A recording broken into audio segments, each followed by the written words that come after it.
Utah Genome Project started about the time that it became possible to sequence human DNA at a relatively affordable rate. So we're combining our ability now to sequence an individual's DNA, their entire genetic code, with the availability of large families here in Utah.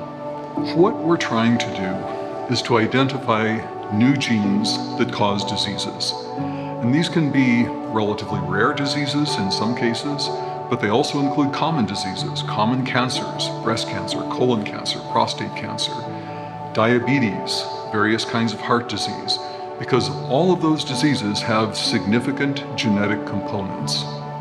I've always been interested in disease, and to more fully understand disease, one should study genetics.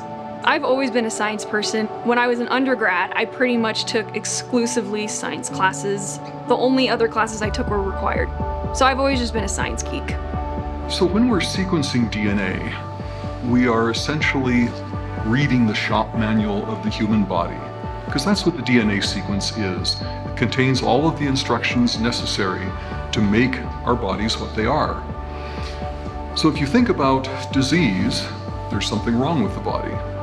Well, if there's something wrong with the body, we go to the shop manual. We figure out where the instructions have gone wrong. Because once you know how the instruction is mistaken, then you have a way to fix it. I never thought in my wildest dreams that I would be able to be doing this kind of work. When I was an undergrad, I dreamed of being a PhD candidate, but I never really thought it would happen, or if it did, I wouldn't be in such a prestigious lab at such an amazing research university. This research is saving lives, and it's doing so at a greater volume every year. The more we learn about genes that cause disease, the more valuable that sequence becomes. So that's another thing. The sequence now is pretty valuable.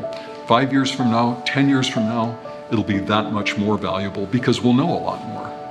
The University of Utah has a really impressive history in the field of genetics, and I feel like they've really established themselves as a powerhouse. And it's not just like the Ivy League schools. We also are a powerhouse in the field of genetics. And not many departments can claim that they have a Nobel laureate on staff. So I am super proud to be here, and I'm very lucky that I live in a state where we have such an incredible research facility here.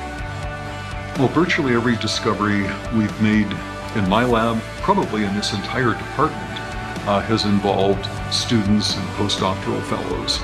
They are always a part of that discovery process. And I can think of many examples where the surprise, the delight of that discovery is what motivated that student to keep on. Because science is not easy. It's mostly disappointing. But once in a while, we're rewarded with a real path-breaking, sometimes, discovery. Those are the things that keep us going.